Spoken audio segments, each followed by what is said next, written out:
여러분 안녕하십니까. 오늘은 더불어민주당 집권당이죠. 대표인 이해찬 대표에 대해서 한 말씀 하겠습니다. 제가 나이께나 먹다 보니까 이해찬 대표도 저보다는 젊은 분인데 젊은 분을 나무라는 것이 조금 못하긴 하지만 그래도 그 맡은 자리가 있으니까요. 그분이. 그 이해찬 대표가 무슨 얘기를 했냐면 가끔 그 못마땅한 얘기를 하는데 가장 최근의 얘기는 조국 법무장관 후보에 대한 검찰 수사가 시작되자 법무부와 또는 관계기관과 협의도 없이 왜 수사를 했냐고 나무를 했습니다. 이것이 참 기맥힌 자백입니다. 왜냐하면 그동안 검찰 수사가 더불어민주당이 특히 집권한 이후에 다 자기들끼리 짜고서 청와대 지시에 따라서 또는 관계부처 협의에 따라서 이루어지지 않았나 하는 것을 스스로 털어놓은 겁니다. 이번에는 왜 안 했냐는 거죠.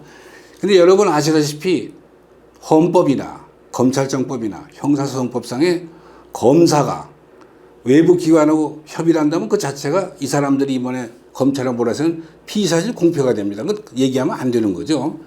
근데 이해찬 대표가 이런 그 망발을 하니까 또 그 기다렸던 듯이 민주당 여러 의원들이 나서가지고 검찰에 대해서 적폐니머니 공격을 했는데 이건 모조리 다 제 마음대로 한다면 공무집행 방해로 입건을 하고 다 처벌을 해야 됩니다. 말이 안 됩니다. 지금 국민적 관심 속에 수사라는 건 빠를수록 적고 신속할수록 그 효과가 될 수 있는데 자기들하고 무슨 협의해야 될 이유도 없고 협의해서도 안 되고 또 하나 이제 이해찬 대표 한마디 하니까 뭐라고 할까요? 이 좌파 누리꾼들이 무슨 저질 무슨 뭐 마녀 사냥이니 뭐니 떠들어대는데 뭐 유시민 이런 사람들 이 사람들 한심한 사람들이에요. 도대체 검찰이 박근혜 최순실 사건을 수사할 때는 또 얼마나 피사실 공표가 그때 검찰은 정말 피사실 공표가 많았습니다. 그때는 가만히 있다가 왜 지금 와서 조국이 수사에는 이 난리를 치는 건지 제대로 해야 되는데 아니 촛불 들고 대학생들이 데모하는 것이 다 타당한 이유가 있는 것이고 국민들이 절대로 용서 못하는 것이 입시 부정 아닙니까? 물론 조국에는 입시 부정만 저지른 건 아니지만 그리고 또 하나 이 답답한 게요. 도대체가 이 시중에서 이제 그동안 검찰이 얼마나 불신을 받았으면 이것도 짜고 치는 고수도 아니냐. 아직 검찰이 조국이를 면죄부를 주기 위해서 청문회를 앞두고 뭐 지금 짜고 사는 짓이 아니냐. 이런 얘기들을 많이 합니다. 그건 그럴만하죠. 왜냐하면 그동안 검찰이 해온 작체가 그 모양이니까. 저도 이 검사 출신으로서 우리 후배들의 검찰이 일하는 모습 보고 불만이 평소에 한두 가지가 아닌데요. 예를 들어서 이제 검찰과 경찰의 수사권 재조정 문제, 또 고위공직자를 수사한다고 공직수사처를 만든다는 거. 이럴 때 이 저를 포함한 많은 선배 검사들이 현재 검사들의 움직임에 대해서 별로 그렇게 후원한다거나 동조한다거나 하는 모습을 보이지 않는 이유가 예를 들어 검사들이 오직 법만을 가지고 그 집권당의 압력이라든가 집권당의 어떤 그 눈치를 보지 않고 꿋꿋이 지내왔다 그러면 검찰이 경찰한테 수사권을 넘기는 거에 대해서 그 부당함이라든가 다 검사 편에서 우리가 서운할 텐데 검사들이 한 그동안의 행태가 전혀 그렇지가 못하거든요. 아니 어차피 청와대 눈치나 보고 집권당이 시키는 대로 할 바에 경찰의 수사권이 가만 뒀고 검찰에 가만 뒀냐 뭐 이런 입장이죠. 근데 뭐 그런 일이 앞으로는 지양이 돼야 되겠고 특히 이번 사건 수사는 뭐 그런 기색이 보이지 않습니다. 왜 그러냐? 이번 지금 여러분 아시는 대로 후임 법무부 장관이 들어서면 특히 조국 후보가 그런 얘기를 많이 했지 않습니까? 자기가 검찰 개혁을 하겠다. 그건 구체적으로 뭐냐면 경찰의 수사권을 대부분 넘겨주고 공직수사처가 맡게 되고 그냥 검찰은 완전히 힘이 없어지는 거죠. 그런 상황에서 검찰의 수사가 시작됐으니 그 검찰이 눈치 보고 할 상황이 아닙니다. 이번에 이 제대로 수사를 해서 밝혀내지 못하면 이제 조국이가 들어오든지 누가 들어와서 검찰 개혁을 진행하면은 검찰은 정말 그 존립의 기반이 없어지는 거거든요. 그래서 이번 수사만은 절대로 이것이 짜고 치는 고소도 아닌데 그러나 이게 제대로 돼야죠. 제대로 법대로 증거대로. 그리고 이왕 이해찬 대표에게 나왔으니 이런 말씀 하나 더 드리겠습니다. 이분이 얼마 전에 또 다른 데 가서 이런 얘기를 했어요.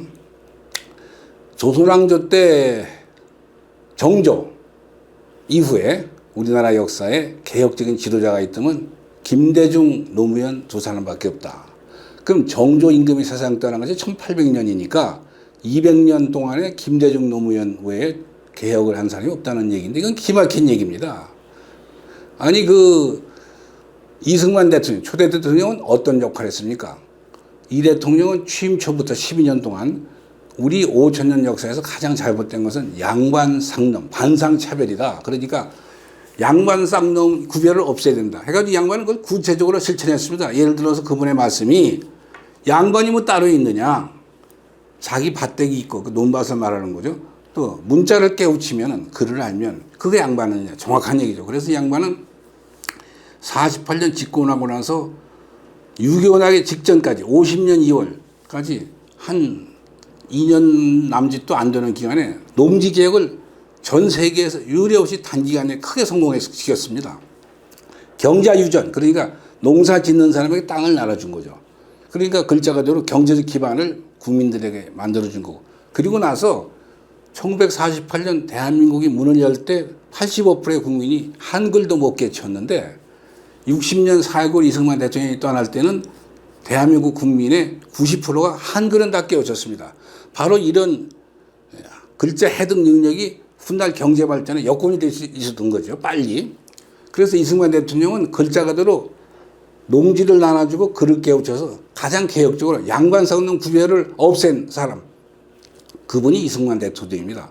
어떻습니까? 박정희 대통령은 또 보릿고개라든지 경제적 난경에 있던 우리 국민들을 이끌고서 1차, 2차, 3차, 4차, 5회 연경을 통해 가지고 끝내는 세계 무역 강국을 만들지 않았습니까?